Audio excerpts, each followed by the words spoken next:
Good morning students. अगली exercise जो हमारी स्टार्ट हो रही है वो एक्सरसाइज है 8.2।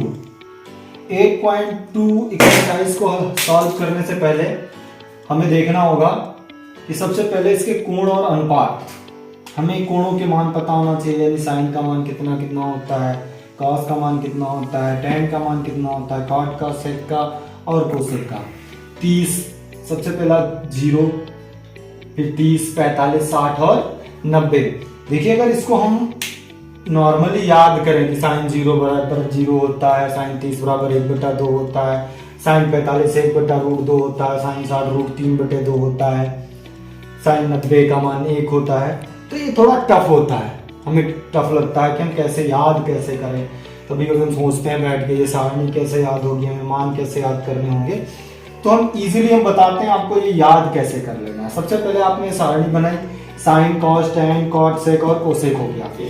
साइन 0 और कॉस 90, साइन 0 का मान 0 है और कॉस 90 का मान 0 है, यानी हम कह सकते हैं कि साइन 0 बराबर कॉस 90। इसके बाद में आते हैं साइन 30।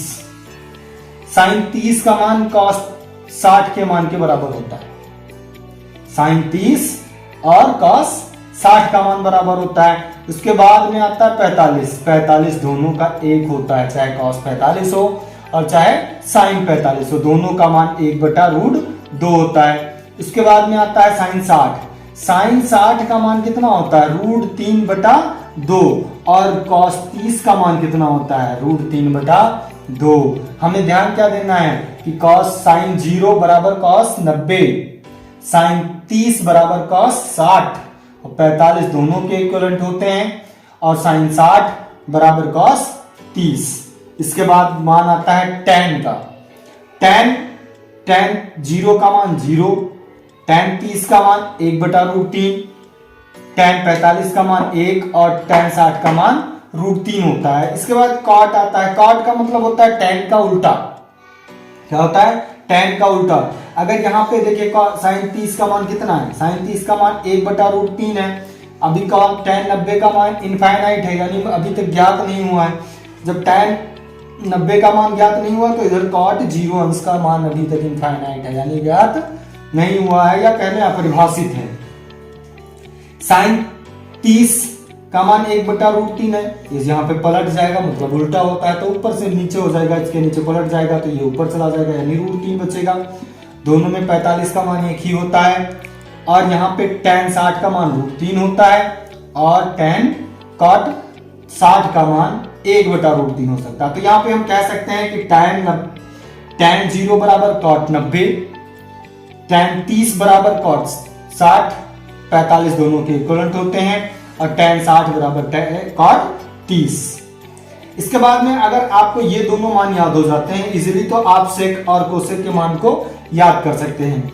अगर देख ले, अगर नहीं याद होता तो देख लीजिए आप, साइन 0 का मान कोसेक 90 के मान के बराबर होता है। यहाँ पर 1 है तो यहाँ पर 1 हो गया। उसके बाद में कॉस सेक 90 का मान 0 होता है, यहाँ पर कॉस 0 का मान इनफाइनाइट होता है, और यहाँ पर इसका मान इनफाइनाइट होता है। उसके बाद आती है सेक 30 का मान होता है 2/√3। कितना होता है, 2/√3। सेक 30 का मान 2/√3, तो कोसेक 60 का मान 2/√3।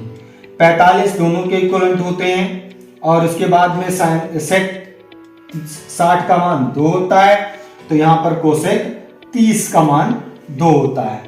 तो यहाँ पर करना कुछ नहीं है, जैसे हम लोग कैची गुणा करके नहीं चलते हैं, सेम कंडीशन आप मान लीजिए कि 45 मान लीजिए हटा हुआ है, क्योंकि 45 दोनों के इक्विवेलेंट हो गए। उसके बाद आप कैची गुणा कर लीजिए, एक दूसरे के बराबर हो गया। सेम कंडीशन 45 यहाँ पर भी बराबर है, फिर आप कैची गुणा कर दीजिए, दोनों इक्विवेलेंट हो गए। यहाँ पर भी दोनों के 45 बराबर हैं, उसके बाद आप कैची गुणा कर दीजिए, यहाँ पर भी दोनों बराबर होते हैं। तो आपका ये ध्यान रखना है कि साइन 45 कॉस 45 इक्वल होता है, टेन 45 कॉट 45 इक्वल होता है, सेक 45 और कोसेक 45 का मान इक्विवेलेंट होता है। बाकी दोनों एक दूसरे के सीजी और मल्टीप्लिकेशन की तरह होते हैं, यानी इसका साइन 60 कॉस 30 और कॉस साइन 30 बराबर कॉस 60। इस तरीके से आपको इसको देख लेना है। ये सारणी इजीली अगर आप इसको एक बार दो बार रिपीट करेंगे तो ये आपको आसानी से याद हो जाएगी। अब हम देखते हैं क्या है इसका जो एक्सरसाइज 8.2 का पहला सवाल है कि निम्नलिखित के मान ज्ञात कीजिए। तो मान ज्ञात करने के लिए सबसे उसने आपको कई 5 सवाल दे रखे हैं इसके अंदर, और 5 में से एक सवाल मस्ट है जो आपको बोर्ड एग्जाम में मिलेगा। तो पहला दे रखा sine 60 cos 30 plus sine 30 cos 60। हमने अभी आपको बताया साइन 60 का मान कितना होता है, साइन 60 का मान होता है √3/2, गुणे का चिन्ह लगेगा। अब मैंने बोला था साइन 60 बराबर कॉस 30, तो जो यहाँ पे साइन 60 का मान है वही कॉस 30 का मान होगा, प्लस साइन 30 का मान कितना होता है 1/2, बराबर किसके होता है कॉस 60 के, तो दोनों एक दूसरे के बराबर हो गए तो 1/2 हो गया। √3 की √3 से गुणा करेंगे कितना आएगा 3 आएगा। अभी पिछले वीडियो में आपको जो इससे पहले हमने वीडियो डाली उसमें इसके बारे में बता रखा, आप उसको देख जा करके उस पर देख सकते हैं। 2 दूनी 4 हो गया, प्लस 1 एकम 1 हो गया, बटा 2 दूनी 4 हो गया। अब क्या हुआ देखिए दोनों के हर बराबर है, 4 आ गया, ऊपर कितना बचा 3, इधर कितना बचा 1, 3 और 1 कितना हो गया 4, 4/4 हो गया, 4 और 4 कट गया, पहले का आंसर कितना निकल के आ गया 1। इसके बाद में इसका जो दूसरा पार्ट दे रखा है, इस सवाल का जो दूसरा पार्ट दे रखा है, वो दूसरा पार्ट है 2 tan² 45, 2 tan² 45 plus cosec square 30 minus sine square 60। अब देखिए करना कुछ नहीं है, हमें tan 45 का मान डालना है। tan 45 कितना दिया हुआ है, स्क्वायर लगने से हमें डर नहीं जाना है कि इस पे स्क्वायर लगा हुआ है, अब इसको कैसे सॉल्व करेंगे, कुछ नहीं करना है।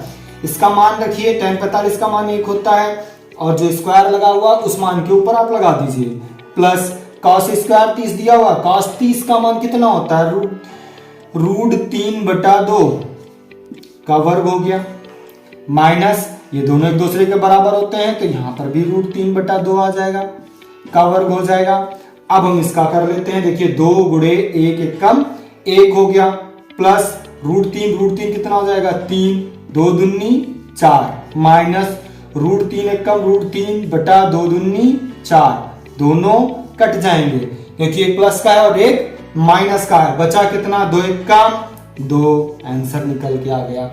इसी तरीके से इसके जो शेष पार्ट हैं, इसके बाद में जो भी पार्ट आते हैं इसके जैसे तीसरा है, चौथा है, पांचवा है, वो मस्ट इंपॉर्टेंट सवाल हैं तीनों।